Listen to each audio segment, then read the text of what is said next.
Subscribe કરો ગામઠી કિચનને ને બેલ આઇકોન દબાવો લેટેસ્ટ કુકિંગ વિડીયો જોવા માટે. હેલો ફ્રેન્ડ્સ, ગામઠી કિચનમાં તમારું હાર્દિક સ્વાગત છે. આજે આપણે બનાવીશું સિંગ ભુજિયા.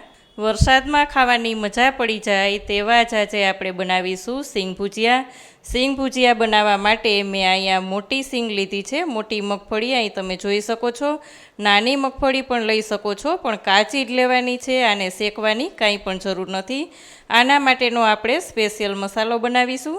મસાલા માટે અહીંયા તીખું અને કાશ્મીરી બે મિક્સ એવું 1 ટેબલ સ્પૂન લાલ મરચું લેશું, 1 ટીસ્પૂન શેકેલા જીરા પાવડર લેશું, 1/2 ટેબલ સ્પૂન સંચળ powder, 1/2 teaspoon jaljeera powder, 1 tablespoon ગરમ મસાલો, 1/2 ટીસ્પૂન મરી પાવડર, 1 ટીસ્પૂન જલજીરા પાવડર અને સાવ થોડું જ મીઠું લેશું, કારણ કે અહીં સંચળ પાવડર પણ આવ્યો છે અને આપણે જે બનાવશું મસાલા સિંગ તેમાં પણ આપણે મીઠાનો ઉપયોગ કરવાના છીએ, એટલે મીઠું થોડુંક જ લેશું અને બધું જ મિક્સ કરી દેશું.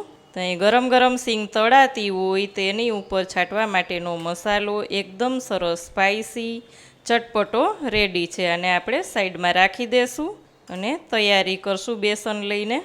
અહીંયા આપણે પોણો કપ બેસન લીધો છે. 1 કપ સિંગદાણાની સામે આપણે પોણો કપ બેસન લેશું, જેથી કરીને એકદમ પરફેક્ટ એવું આપણું માપ આવશે. સ્વાદ અનુસાર મીઠું લઈ લેશું, 1/2 ટીસ્પૂન હળદર લેશું ને બધું જ મિક્સ કરી અને આમાં જ આપણે સિંગ લઈ લેશું અને જોઈ તેમ જ આપણે પાણીનો ઉપયોગ કરીશું. અહીંયા આપણે પહેલાં 1 ટેબલ સ્પૂન પાણી લેશું, જરૂર પડશે તો જ વધારે લેવાનું છે. એમ થોડું થોડું પાણી લઈને જ મિક્સ કરવાનું છે, જેથી કરીને ઢીલું ના થઈ જાય. અહીંયા એકદમ થોડું થોડું પ્રેસ કરતું જવાનું અને મિક્સ કરતું જવાનું. હજી મિક્સ ના થાય એટલે બીજી ટેબલ સ્પૂન લેવાનું. એમ થોડું થોડું જ પાણી લેશું અને બધું જ મિક્સ કરી દેશું. અહીંયા કેટલા પાણીની જરૂર પડી તે હું તમને છેલ્લે જણાવીશ. 5 ટેબલ સ્પૂન પાણીની જરૂર પડી છે. અહીંયા તમે જોઈ શકો છો ફ્રેન્ડ્સ, અત્યારે આપણી સિંગ એકદમ એકબીજા સાથે ચોંટી ગઈ છે, તો તેના માટે આપણે 15 મિનિટ રેસ્ટ આપીશું. તો અહીંયા 15 મિનિટ ઢાંકણ ઢાંકીને રાખી દઈએ, ત્યાં સુધીમાં આપણે તેલ ગરમ થવા રાખી દઈએ. 15 મિનિટ પછી આપણે તેલ ગરમ થઈ જાય એટલે એકદમ સરસ છૂટા છૂટી સિંગને મૂકી દેવાની છે.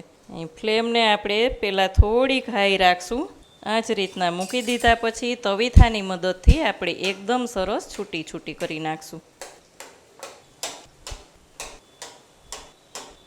અહીંયા તમે જોઈ શકશો ફ્રેન્ડ્સ, આપણી સિંગ તળાતી પણ જાય છે અને છૂટી પણ સરસ થતી જાય છે. એમ જ્યાં જ્યાં એવું લાગે કે અહીંયા ભેગી છે ત્યાં છૂટી કરી નાખવાની, અને કોઈ ભેગી રહી જાય તો એનો પણ કાંઈ વાંધો નથી, પણ છૂટી હોય તો એકદમ સરસ ખાવાની મજા પડી જાય અને એકદમ સરસ એ ક્રિસ્પી લાગે.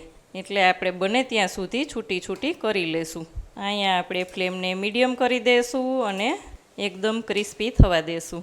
અહીંયા આપણી સિંગને તળાતા થોડીક વાર લાગશે, પણ અંદરથી એકદમ સરસ પાકી જશે, એટલે ફ્લેમને એકદમ મીડિયમ રાખશું. એવું લાગે કે વધારે પડતું ઓલું થઈ ગયું છે ને તેલ ચડવા માંડ્યું છે તો ફ્લેમને વધારે થોડીક વધારી દેવાની, પણ સ્લો ટુ મીડિયમ રાખશું તો કાંઈ વધઘટ નહીં કરવી પડે અને આપણી સિંગ એકદમ સરસ ક્રિસ્પી થશે. તમે જોઈ શકો છો. અહીંયા તમે જોઈ શકો છો ફ્રેન્ડ્સ, આપણી સિંગ એકદમ સરસ તળાઈ ગઈ છે. સિંગ ભુજિયા આપણા તૈયાર છે. એને એક બાઉલમાં લઈ લેશું. અહીંયા આપણા સિંગ ભુજિયા તળાઈ જાય એટલે 1 ટેબલ સ્પૂન મસાલો લઈ અને બધું મિક્સ કરી દેવાનું. ગરમ ગરમમાં જ આપણે મિક્સ કરતું જવાનું, એવું નહીં કે સાથે થઈ જાય તો બધું જ સાથે મિક્સ કરી દઈ. પણ જો અહીંયા ગરમ હોય તેલ એટલે બધું સાથે ચોંટી જાય અંદરથી અને એકદમ સરસ મિક્સ થઈ જાય અને ખૂબ જ ટેસ્ટી લાગે. અહીં તમે જોઈ શકો છો કે સરસ મિક્સ થવા માંડ્યું છે, કારણ કે આપણું તેલ આમાં ગરમ હોય. આ જ રીતના હું બીજા બનાવી લઉં અને એની ઉપર જ રાખતું જવાનું અને પાછો મસાલો છાંટતું જવાનું. અહીં તમે જોઈ શકો છો ફ્રેન્ડ્સ, બીજા પણ આપણા એકદમ સરસ ક્રિસ્પી થઈ ગયા છે અને બાઉલમાં લઈ લઈએ અને મસાલો છાંટી દઈએ. અહીં તમે જોઈ શકો છો ફ્રેન્ડ્સ, એકદમ આપણા સિંગ ભુજિયા સરસ તૈયાર છે. એકદમ ક્રિસ્પી પણ છે, ટેસ્ટી પણ છે. તમને મારી રેસીપીઓ સારી લાગતી હોય ફ્રેન્ડ્સ તો ચેનલને સબસ્ક્રાઈબ કરજો અને બેલ આઇકોન દબાવવાનું તો ભૂલતા જ નહીં, પણ કોમેન્ટ ખાસ કરજો. અહીંયા તમે જોઈ શકો છો, એક આપણે જોઈએ તો એકદમ ક્રિસ્પી અને મસ્ત મજાની આપણા સિંગ ભુજિયા તૈયાર છે. તો ચાલુ વરસાદમાં ખાવાની મજા પડી જાય તેવા આપણા સિંગ ભુજિયા એકદમ સરસ તૈયાર છે. આને તમે ઠંડા થઈ જાય એટલે એરટાઇટ કન્ટેનરમાં ભરી અને 15 દિવસ મજા માણી શકો છો. કેવી લાગી આજની રેસીપી? જો રેસીપી સારી લાગે તો વિડીયોને લાઈક અને શેર કરજો.